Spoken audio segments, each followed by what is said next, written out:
Hey there, it's good to be with you guys. My name is Jamie Torkowski, and I'm the founder of a nonprofit called To Write Love on Her Arms. And I must admit that this is a first for me. Normally when there's an invitation to speak somewhere, it involves an airplane and a stage, and normally I fly there, but in this case there is pretty unique. But it's an honor to get to be with you guys and to get to share a little bit of our story. It's been a really surprising story that I've had the privilege of being a part of over the last 6 years. And maybe one of the most interesting components is that we didn't set out to start a charity. We didn't set out to start a movement. We just tried to tell a story, and we tried to help one friend back in 2006. And just to give you the brief background, I met a girl through a mutual friend. I was living with my buddy David in Orlando at the time, and David's story is one of addiction and recovery. And through David, I met his friend Renee. And Renee was in a really difficult place back in 2006. She was in the middle of a season of depression, addiction, had known a history of self-injury. We later learned she had attempted suicide more than once. And she was denied entry into a local treatment center in Orlando. And my friends and I ended up spending the next 5 days that followed with Renee. And she lived in our living room, and these were her first days sober in a long time, her first days coming down and sort of coming back to life. And I had the privilege of sharing her story. I asked her what she thought about that possibility of just telling her story, and expected the answer to be no. You know, that was a really vulnerable question or idea. And she responded and really loved the idea that maybe there could be a purpose for her pain, that maybe other people could relate, other people could find hope in her story being told. And so I sat down and wrote a couple pages once she did enter treatment, and kept coming back to this odd title that was actually a phrase I had used in the story. And the title was To Write Love on Her Arms. And really that was a goal. It was a goal that represented believing the possibility that her life could be something different than it had been, that maybe a better life was possible for her, and maybe there were some things that could be true in the face of a lot of lies that she had bought into. And 2006 was kind of the moment of this thing called MySpace, sort of this alternate universe that was starting to happen online. And so what I did after I wrote the story was I had the idea to give the story a home online. And so I created a MySpace page and posted the story as a blog. And then we realized that Renee's treatment was going to cost money. And so I had the idea to sell some T-shirts just locally in Central Florida to try to raise money for her treatment. And then really where everything changed, where everything really turned the corner, was these T-shirts ended up in the hands of some friends who play in bands. And they play in front of hundreds of people, if not thousands, every night. And so these T-shirts started to end up on stage. And we never asked for it. We never solicited for this. But what happened next was we started to hear from people who made their way to the MySpace page and essentially just told us that the story we were telling was their story. People shared, difficult things. They asked questions they'd never asked before. They talked about what it was to lose a loved one to suicide or to addiction. They asked how they knew this person, they cared about this person, and they wanted to help but didn't know how. And we heard all sorts of questions and confessions, and just realized we had, stumbled upon a bigger story, and maybe stumbled upon an opportunity to talk about these things on a bigger scale, and also to invest in treatment on a bigger scale beyond the life of one person. And I was working a sales job that I thought was my dream job at the time for a clothing company called Hurley. And a few months later, I ended up giving that job back to focus on To Write Love on Her Arms full time. And I've done that ever since. And if you could fast forward from then to now, for the first year, we were under the umbrella of another nonprofit. For the last 5 years or so, we've been on our own as a 501c3. We now have a staff of 12, and we always have 5 or 6 full-time volunteer interns. And we've just found ourselves in this really unique position to talk about things that millions of people around the world struggle with. But we've learned these tend to be issues that people don't talk about. They don't know maybe how. They don't know if they're allowed. We're not sure what response we might be met with. And so if you add it all up, our team has now been able to respond to in the neighborhood of 175,000 messages, and they've come in to us from more than 100 different countries. And so we've learned some really basic things. We've learned these aren't American issues. We've learned these aren't white people or emo issues. We've learned instead that maybe this is part of being human. This is part of being alive on this planet. And I think one of the things we're most proud of is that our website, our Facebook, our Twitter has really become a source of hope and encouragement. for so many people around the world. And, the whole thing has really been a surprise. And I think there's a great freedom in that we didn't set out to start a charity. And I didn't grow up dreaming of, being the head of one. And so we don't really feel any pressure to look or talk or think like the nonprofits that came before us, or maybe, what we would call the average nonprofit. I think because this started with a story and the language that showed up there, we've continued to just try to tell a story, and we've continued maybe to put at the top of the list that we really just want to move people. And it's interesting whenever there's a fundraising component, in terms of a speaking invitation, it's a little bit ironic because first off, we're primarily funded by t-shirt sales, and that's been the case since the beginning for us. We don't spend a lot of time talking or thinking or even asking for donations. One unique exception in the fundraising department is that we did win $1 million last December in the American Giving Awards presented by Chase Bank.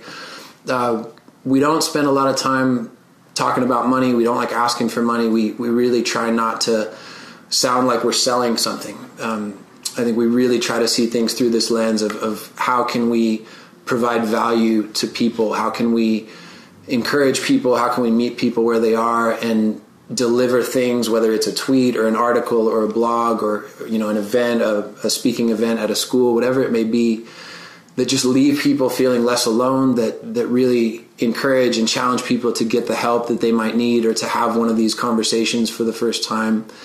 And so we really, I think, have found ourselves in a unique position in that we've seen such a tremendous audience grow over the years. And, in terms of the numbers, we're now well over 1 million people that have come across our Facebook page. We're over 200,000 who follow us on Twitter. And I think, in terms of the behind the scenes belief for us, it really, there's not a lot of marketing language. There's not a lot of financial language in terms of how do we engage these folks. But it's really, I think, inviting them into our story and believing that we're talking about issues that all people can relate to. And so maybe you relate from your own life as an individual. Maybe you relate because of your family or because of, a husband or a wife or a girlfriend or boyfriend or a classmate or relative. I think we love kind of creating a platform where we can invite people into what we would like to think is an honest conversation that's really long overdue. And just a little bit about, I guess, what we value in terms of how we communicate. I think we really value language. Going back to the very beginning, we don't use a lot of clinical language. We maybe don't use a lot of what you might think of as nonprofit language. I think going back to the original story we told in 2006, it was perhaps this poetic language and really this human or even conversational language. And we just try to use language that young people can relate to. Most of our team is made up of young people. I'm 32 and I'm the second oldest on our staff. I'll put an asterisk by that and say that we do believe in wisdom and we do lean on some people who are older and wiser, and we're quick to pick up the phone and ask for help. But, our team is made up of young people, and so we feel like we do speak the language of the folks who connect with us online and follow us. And we really value design. Going back to the original T-shirt, there was this feeling that if we were trying to sell a T-shirt to raise money, that T-shirt should be one that people want to wear. If a T-shirt looks cool, you're probably going to sell more, especially when you can get the heart of it right as well. That this T-shirt meant something, there was a story there, and then we wanted it to be well designed. And I think hopefully that translates to our website, and really everything we do. We do see things just through this lens of how does this look, how does this feel, and I think really just again coming back to that heart of the matter of we're trying to move people. And I think beyond that, as the years have gone by, as we've been able to build a team, we have seen our income streams grow and evolve, and it's been able to take some of the pressure off the T-shirt sales. And one of the biggest questions, maybe the biggest question we've got going back to the very beginning, was how can I help? How can I get involved? And so we've been able to add a couple different programs just to give people specific tools, especially young people who say, I want want to help. I love what you're doing. How can I be a part of this? And so we just launched a high school campaign called The Storytellers, which is a fundraising campaign. We believe it's more than that. The goal is really to bring this conversation to high schools across the country and beyond. But in terms of an action point, there is a fundraising component. And so the spring semester that just ended was our first semester with that. And we were really pleasantly surprised with how well it was received, and just giving young people the chance to take ownership of our story, and in a way this little business. It's really rooted in them selling bracelets at their school, and it was so cool to see the excitement and the passion that was met with. Another one is just giving people the tools to create benefit events for us. So whether that's a benefit concert or different creative ways that people host events. Our team is small. We can't be everywhere all the time. And so over the years, we've been able to create, ways and guidelines that people can host these events in the places that they live. And that's really become a source of support for us as well. And again, I think in addition, it also becomes a way that people can find out about the work we're doing, why we think it's important.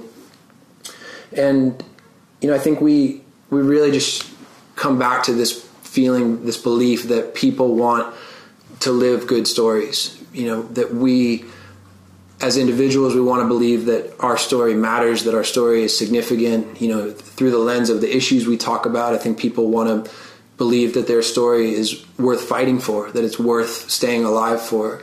And, I think also really believe that people want to be a part of a story that's bigger than themselves, that people are looking to participate in things that matter. And so I guess all of that to tie back to, the fact that we don't spend a lot of time asking for people to write checks. We don't spend a lot of time even trying to sell the t-shirts that do support what we do. But I think we've really learned that just trying to move people, trying to provide content that has value to it, the rest of it, I guess in our experience, it has kind of taken care of itself. And it's been a really, really amazing thing to be a part of. How are we on time? Oh, we're good. Okay, cool. And then I guess just to kind of circle back to some of, practically the problems and solutions that we talk about. I think a lot of times I point out that we're different because maybe the average charity is something like a triangle, where I'm talking to you and I'm asking you to care about this thing that's happening over there. And maybe it's another country, maybe it's a specific people group in another place. But I think with what we do with To Write Love on Our Arms, it's less about the triangle, and it's really more just this straight line where we're communicating to a person, and of course we're asking them to care, but I think we're believing that these are problems that are happening, in a way that the individual can relate to. It's not far off on the other side of the world. It's not this thing that, maybe they feel like they can't relate to, but we're in a unique position where we're just trying to move the person who's listening, and whether that's the online audience, whether that's the audience at a music festival or a college event, we think there's something unique about that in terms of comparing us to another charity. And we also think there's a lot of freedom with that. I think the big picture, we're really talking about the human condition in terms of the question that kind of hangs over all the issues that we talk about. It's really what do I do with my pain? What do I do with the things in my life that I wish were different? And so that's a really broad canvas, I think, for us to paint on. There's a lot of freedom to be creative, and creativity is something that we really value. And again, I think that translates to language and words in terms of the writing that we post. It translates to design, whether we're designing something for, an online platform or a t-shirt that we're going to sell. We really believe we have this message that's simple. We didn't invent hope. We didn't invent help, but we believe in these things deeply. And so I think, continue to come back to the idea of how can we be creative in packaging, this message that we believe in so much. And, we've been met with such an amazing response. And I think the best compliment we ever get, or I ever get, is when people say, hey, I'm still alive because of the work that you guys are doing. And so we now hear from people who are sitting across from a counselor for the first time, We hear from people that have stepped into treatment, maybe for the first time, maybe for the fourth or fifth time. Hear from folks that have called a crisis hotline or a suicide hotline and in a really desperate moment chosen to stay alive. And, we've learned that most people who need help, the first step is the one that they never take. We've learned that 2 out of 3 people who struggle with depression, they never get help for it. And that was a statistic that really surprised me and has really stayed with me over the years. And what that says is that in terms of solving this problem, it's not as simple as just funding treatment. It's not as simple as just writing a check that goes to, rehab or a treatment center or a counseling center. What that 2 out of 3 number says is that most people never take the first step to get the help that they need and deserve. And so I think we have come to believe that the biggest thing that we do is communicate. And most of that happens online, and then it does happen, through various settings, college campuses, university chapters, the new storytellers, high school campaign, college events that we get to do. But we feel like the biggest thing we do is simply to communicate. We're trying to change that number. We're trying to encourage and challenge and invite people to get the help that they need. And it's been amazing to see that happen, not just in America, not just in North America, but around the world, that we hear from folks in so many different places that we've never been to, places where we don't know anyone, but places where this message is translating. And, it's been such an amazing thing to be a part of. Hang on, I'm going to look at him for a second. No questions? Oh, yeah. Okay, cool. 25 minutes. Okay, good deal. So hopefully that might come to a bit of a surprise, for some of you, and that might even be hard for some people to relate to, in terms of maybe you feel like you live in or you work in a nonprofit space that is deeply connected to fundraising and to asking for that. And that's obviously not a bad thing. I think that's the reality for most nonprofits. We're super thankful and want to be humble and grateful in knowing that we find ourselves in a unique situation in terms of being funded by primarily merchandise sales and T-shirts specifically. But I do think there's a reality to the fact that there's so much information online. There's so many companies and people fighting for our attention. There's so many brands trying to sell us something. And for most of us, we don't want to be sold something. It's easy to point out the feeling of a used car lot and how most of us aren't very comfortable and aren't in a hurry to spend time there. And, I think if you relate that to Facebook or Twitter and even to nonprofits using those platforms, there's a lot of people asking for our attention. And so I think we're really careful, and I think we really try to be sensitive to that and just to not sounding like salesmen. There's times where there are needs that we can invite people into. The $1 million, the American Giving Awards was a really interesting moment for us because we weren't asking our young people for their money. We were simply asking for their vote and for them to help spread the word. And, for young people who may not have a lot of money, that was, I think, something they could get really excited about, was that they got to play a small part in this really huge moment, really for us, the biggest moment we've ever had. And I don't know. So it seems like there's a trend where there's more and more of those opportunities. Obviously the American Giving Awards, it's the biggest one I've ever heard of, but it seems like there's more and more opportunities in terms of online grants and online giving and different contests where really you're just asking young people to vote. It's these bigger companies that are willing to invest in these charities and good projects. But it seems like the voice and the vote of the young people more and more is what decides that. And so I think we're really grateful and thankful to have this audience that we're already communicating with on a daily basis. And I think in terms of, what we just continue to come back to the reality that when we do things, that when we communicate things that resonate with young people, that's when we see the biggest response.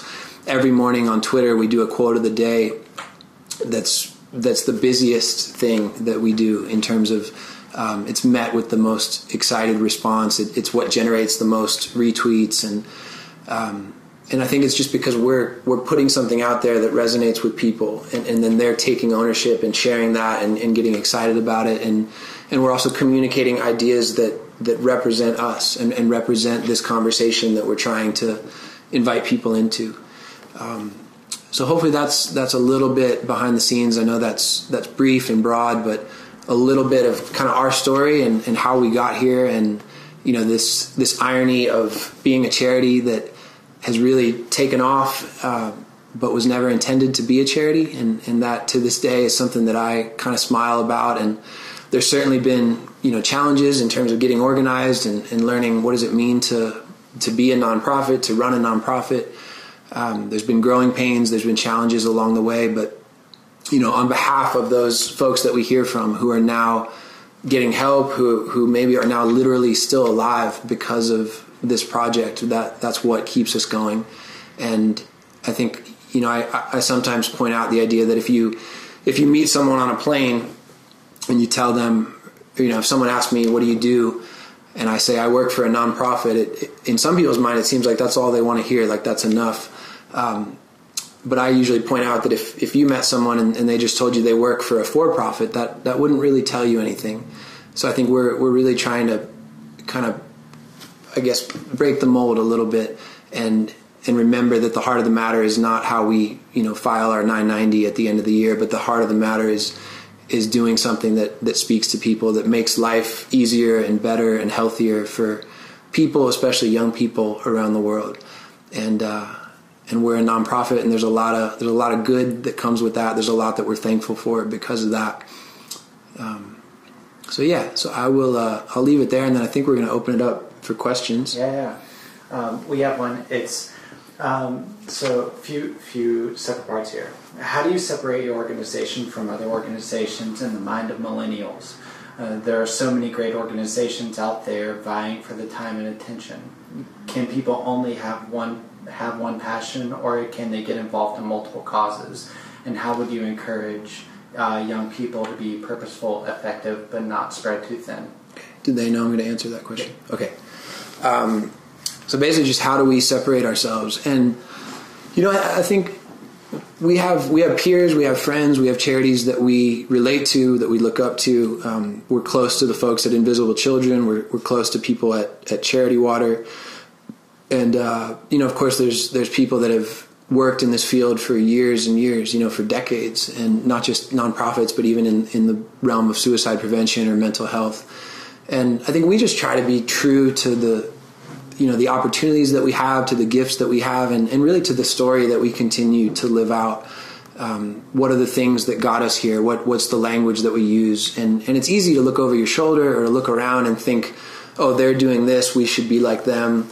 And of course, there's ways that we can all, learn from each other.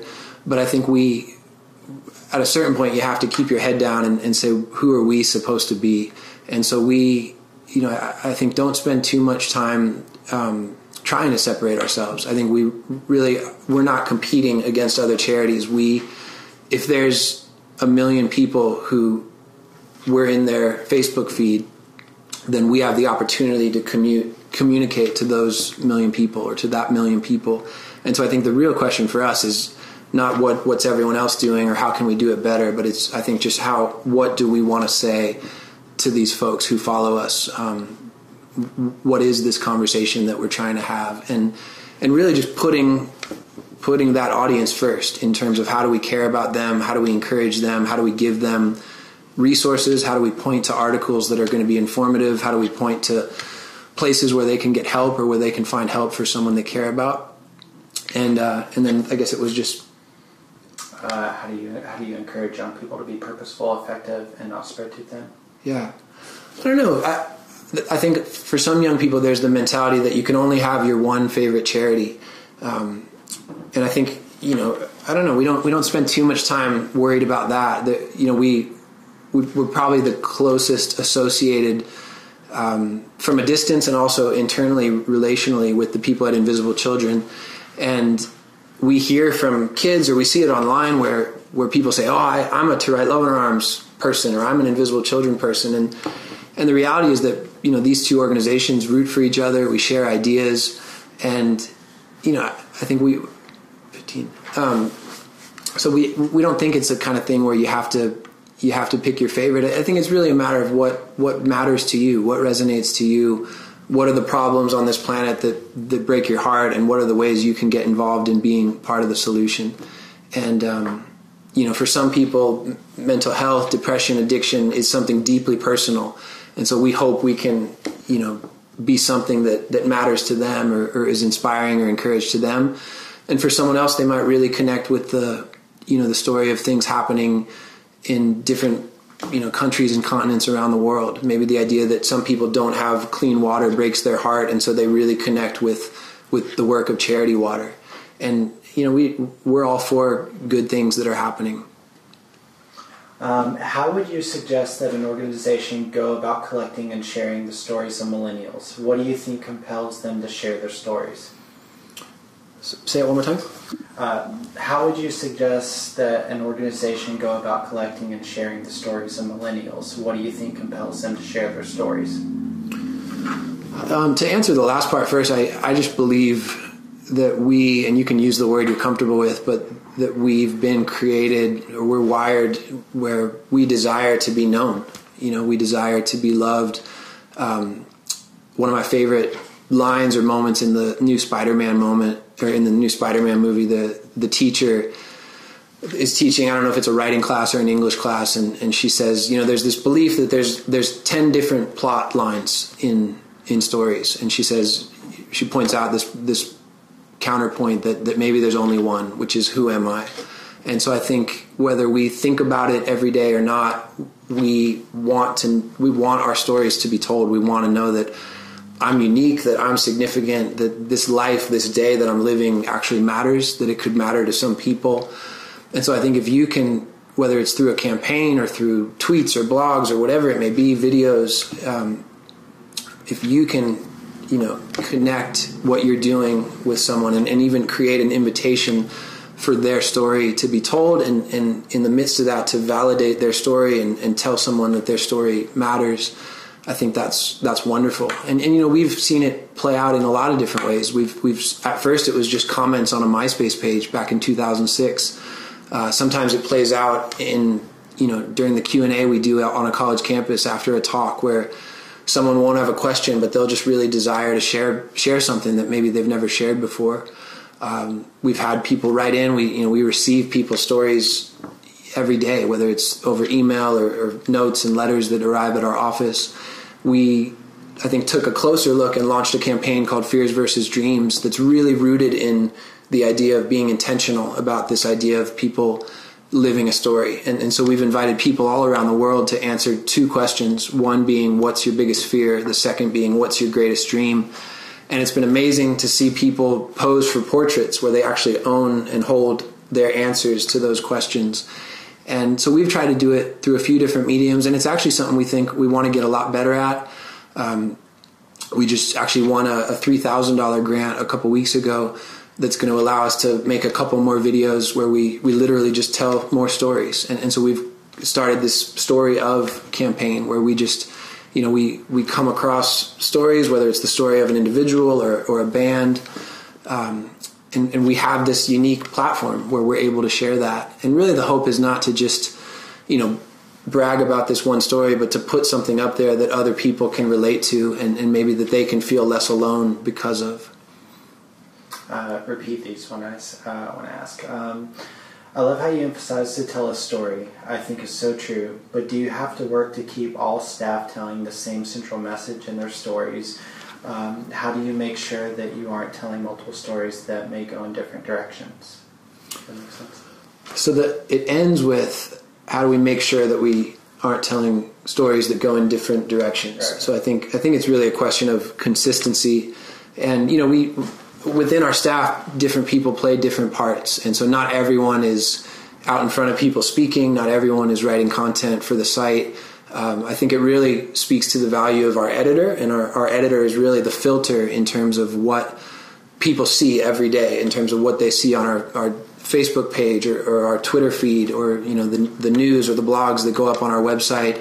And that really is filtered by not only our editor, but Chris, who actually introduced me who's our director of communication and spends a lot of time focusing on our social media. And we do think a lot about consistency, and we think about, but I also think within that, different stories are going to have different endings, and we want to be honest, maybe more than anything else. Some stories will be difficult. Some stories won't resolve. Some stories will be hopeful, and they might have a happy ending. We want to tell stories that relate to what we do. We think that it's not just one or the other, but in a lot of cases we're kind of in the business of both. Pain and hope, fears and dreams, all these things that happen in one life on one planet. And I don't know, but I guess the short answer is our editor is kind of the one steering the ship in terms of, hey, what are we saying today? What are people reading? And just making sure it's cohesive. Remember to repeat. Yeah. Do you think your audience sees a difference between people buying a T-shirt to help a cause and supporting a cause outright? Old philanthropists have this notion that when you give, you shouldn't get anything in return, and that having the expectation of something in return cheapens the process. I don't see that with your organization. Do you have any thoughts on this? Yeah. I'm going to paraphrase a little bit or a lot. Basically, when somebody buys a T-shirt, do we see it as them supporting a cause or simply making a purchase? Correct. And then what's the last part? Kind of the old model or the old idea. The old model of not receiving. Yeah. The old idea maybe being that when you give, it's simply to give, that you shouldn't receive something. Right. For us, again, I think we don't spend too much time thinking about it. We continue to sell T-shirts because we began by selling T-shirts. So for us, it's a lot less of some marketing system, and it's really the product of us continuing to live out the story that we started with. We believe that the T-shirt has meaning. There's hundreds and hundreds and now thousands of conversations that have been sparked by people wearing this T-shirt. And I think it helps in our case in that our title is really odd. It's very provocative. And so it's not just, oh, that's a cool shirt, but it's, what does your shirt mean? What do those words mean? And so for us, we've seen a T-shirt become more than a T-shirt. Do some people buy it because they heard it was cool? I'm sure there's been some of that, but we can't control all of that. I think all we can control is the work that we do and the things that we communicate. But for us, it went back to the very beginning. We started selling T-shirts to try to help our friend, and those T-shirts continue to sell, and every time we sell a T-shirt, it allows us to help more people. Whether that's giving to treatment, whether that's creating events, whether that's hiring people that can, create the content that goes out online and makes its way around the world. Do you want to sit here? Okay. The work that you are doing is so important as a non-millennial. How do you help me reach other non-millennials to get them involved? Yeah, someone said the work that we do is important as a non-millennial. How can we help them reach other non-millennials? Well, first off, thank you. Thank you for caring. Thank you for believing in what we do. I think that everyone has some kind of influence. Whether it's friends or coworkers, maybe you have a blog that a lot of people read, maybe you have a blog that 20 people read. We all have some kind of influence, and so much of our story has been people of all ages using whatever influence they have to share this message of To Write Love on Our Arms, or even to simply introduce the work of To Write Love on Our Arms. And so, there's, I think the one thing we come back to a lot is it's a conversation that tends not to happen. And yet we think it's one that's really important. At the end of the day, our dream is not that people will think our charity's super cool or super amazing, but really we believe that there's people that feel alone in their struggles. There's people that feel alone in their depression or their addiction. There's people thinking about suicide, and we hope we can be some kind of tool or vehicle that leads to people getting help, that leads to people opening up and being honest and not feeling alone, not being alone in the middle of this tough stuff. So I guess to answer it specifically, we just think you use whatever influence you have to talk to the people around you, whether that's, a conversation over coffee or whether that's something you post on Facebook. We've seen so much good come from people just being honest. You want to ask for more? Yeah. Does anybody else have any more questions? We're here. We still got a couple more minutes. Yeah, I guess we got 5 more minutes. So if there's anything you want to ask, now is the time. I was going to make a joke earlier that I've never used video chat for this, what we're doing now. I've only used video chat a couple times, and it's normally when I have a crush on a girl and she lives in a different place and I want to communicate with her. So it's good to do something else.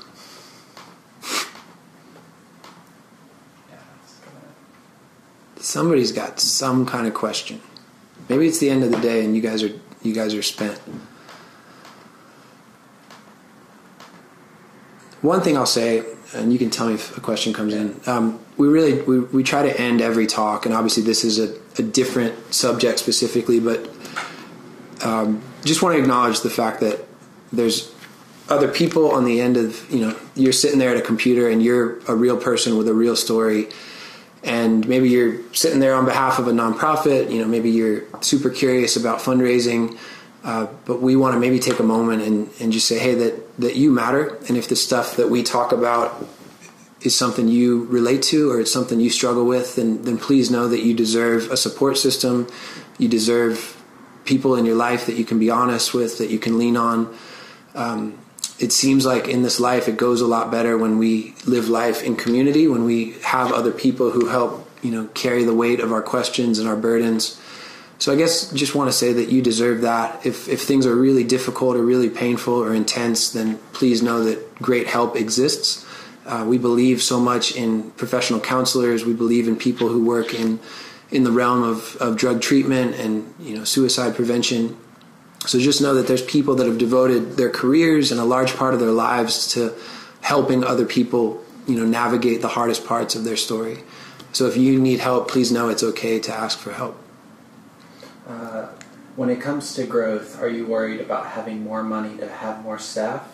Will you have to get more aggressive about asking for money? So the question was, when it comes to growth, are we worried about having more money to be able to add to our staff? Right. Or will you, or we have to get more aggressive about asking for money? Or will we have to get more aggressive in terms of asking for money? Good question. In terms of staff, we've been at roughly the same level for the last few years. And I don't know. So, winning that $1 million certainly changed what this year would look like for us. And we're smart enough to know that we probably won't win $1 million every year. So I think, one thing is that we really wanted to use that money wisely in ways that could help us answer that question in a way that could just lead to sustainability and to creating in things. One example would be we were able to hire a director of sales. And so that's a person who we pay, but it's obviously an investment where we hope that they're going to help us grow our business, because we've never really had someone on our team that was devoted to running the business that funds everything we do. So I think we're trying to make wise choices in terms of investments. But I hope that our values will stay the same. And if there's real needs, then I think we want to share them with our audience. If we have an opportunity or a need, even if it's something as specific as a position or a staff member, I think we really try to let our audience behind the scenes, for the most part. And I think so we would want to just communicate that need with people. But my hope is that, we'll continue to be consistent in terms of the way we do things and the way we talk about things. This will be the last question, unless you want to end on something. We have a minute left. Has your organization developed into state chapters? Is this something that you will be looking into as you grow? Yeah, so the question was, have we developed into state chapters, and is it something we're interested in? We have somewhere in the realm of 70 university chapters, mostly in the U.S., a couple in Canada, and those are student-led chapters on college campuses. And then I think we have in the realm of 160 active high schools that are participating in our Storytellers program. And really the U chapter or the university chapter, it's starts with someone saying, I want to bring the work that you're doing to my campus, to my community.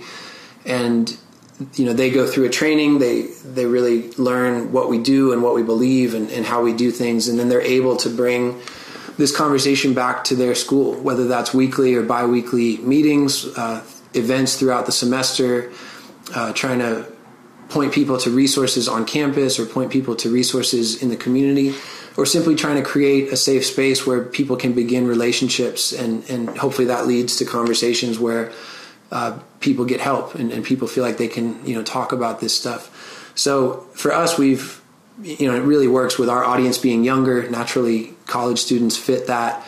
So I think we've really focused on that model as opposed to the, the regional, just general doing it by a certain city or a certain state. Our team is still small. It's everything we do is a lot for us to manage, but it's been amazing to see not just the growth of the U chapters, but also to see them share ideas. We actually just hosted our first ever summit of all our U chapter leaders. And so we had college students from across the country and even beyond that came together for 4 days to share ideas, to hear from our team, to hear from experts, and to really learn, how do I do this work back at my school?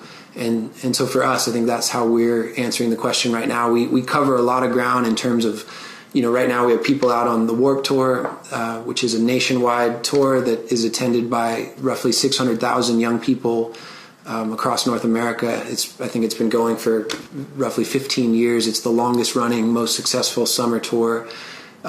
We really love to hang our hat on being involved there, and we kind of anchor the nonprofit area in some different ways. And we have people, we have folks out on the road going to other music festivals. So our team is based in Florida, but we do cover a lot of ground through a lot of different avenues. Last words? Just want to thank you guys. Thank you for the work that you do. Thank you. Hopefully with whatever work you do, the common thread for all of us is that we care about people. So regardless of the continent or the people group or the specific problem that you're trying to solve, hopefully the thing we all agree on is that people matter, and we're trying to make this planet better for people, and trying to make life a little easier for people. So thank you guys for giving me this time. Thanks for spending an hour with us, and enjoy the rest of your day.